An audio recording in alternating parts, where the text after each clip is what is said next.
Straw is a movie that's recently been released on Netflix, and it's safe to say that it's provided a ton of talking points following it being released. Some are saying it's Tyler Perry's best movie, some are saying it follows the same formula as all of his others, and some are saying that they didn't truly understand the ending because there were two of them. Well, that's why I'm here. I want to discuss and explain the actual ending of this movie and answer if Janiyah did actually get into the back of the cop car and go to jail, or if the vision that she had was actually reality and she died in the spot where she stood inside of the bank. So with that, let's get into it. Here is, did Janiyah actually survive the ending of Straw? Just to let you know, this video will contain spoilers. The vision of Janiyah's death. Now, first off, I actually think that both of these endings are correct, and it was delivered to us in this way to allow us, the audience, to determine which one happened to Janiyah, because technically, both of those outcomes were on the cards for her, and they're both symbolic of different things in society. If we start with the vision first, when we got the massive twist and revelation that Aria had actually died the night before what we were seeing taking place, and Janiyah was essentially grieving and having hallucinations of her daughter, we saw that when she got off the phone to her mother and she said, "My baby's dead," she closed her eyes, looked up to the ceiling, and as she did that, the FBI stormed in, smashed the door down, and shot her until she died. This is something that the FBI said they were going to do earlier on in the movie, due to the police department taking ages with their negotiations in shutting the situation down. Plus, add into the mix that Tessa wrote that note on the bathroom window which said that the bomb that she had was fake, and the bomb being perceived to be real being the only thing that was stopping them from storming in. I think it's most definitely a possibility that the FBI could have and would have stormed in to get the situation neutralized and wipe out Janiyah.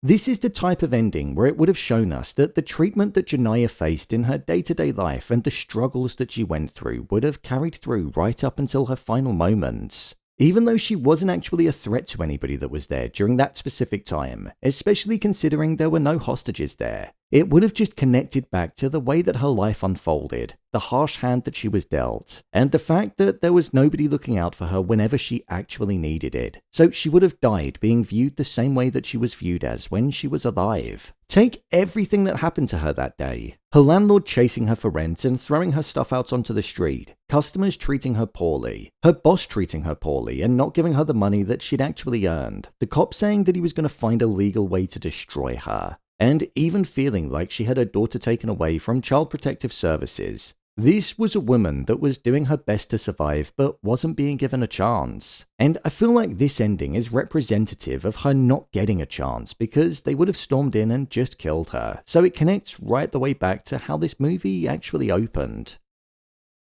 Janiyah being arrested.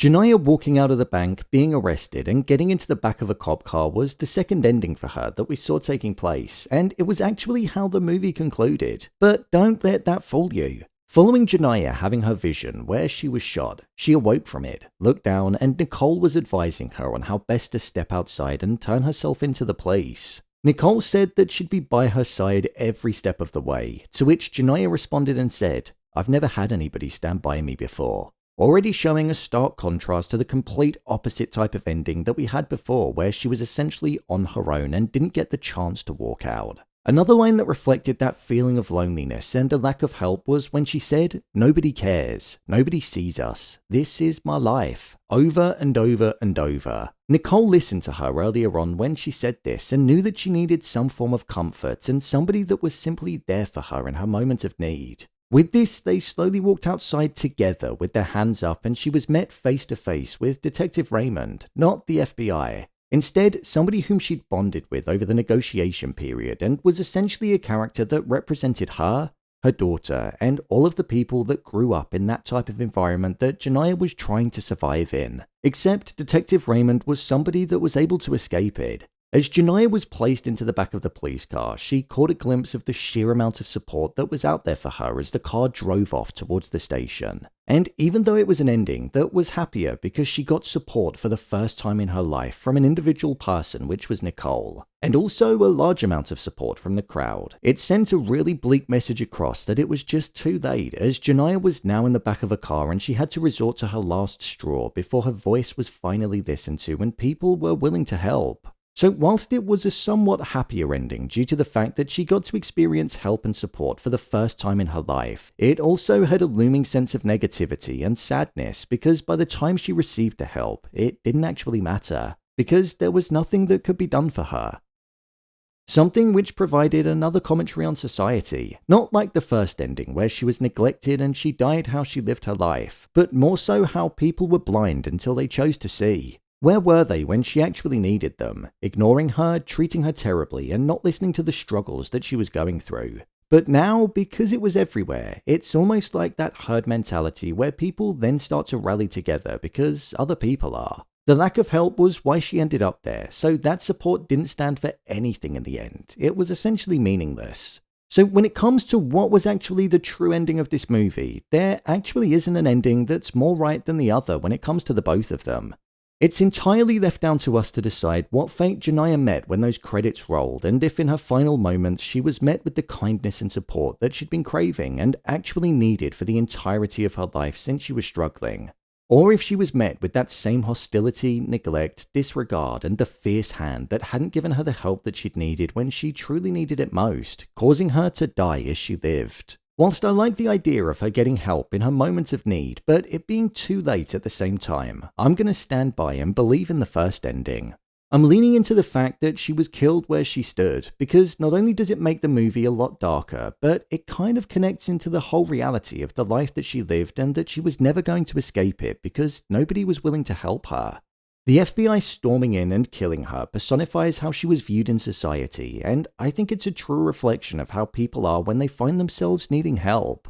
They don't always get the escape, they get viewed differently in society and they're almost forgotten about, so I think that's a truer reflection. This is definitely an interesting approach for Tyler Perry to take when it comes to delivering an ending to a movie that was very much upfront with how it wanted to make us feel.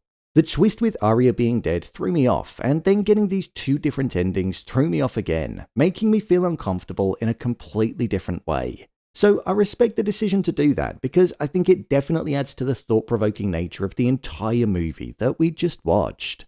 Janiyah doesn't get a happy ending, whatever way you look at it. Her daughter died and then she either ended up in jail or died herself, so it's really an ending that's a poison of choice for the character that we came to sympathize with and feel extremely bad for.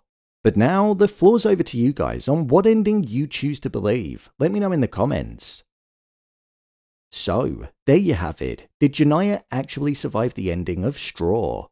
If you want to see a full breakdown of the movie, then check the video below. I've also put a playlist of many more movies from 2025 that I've covered, so check it out. And finally, if you'd like to see what I rated this movie out of 5 stars, then head over to my Letterboxd profile. It's where I rate the latest releases in real time. Do you think Janiyah survived? Share your thoughts in the comments. As always, thanks for tuning into the video and I'll see you in the next one.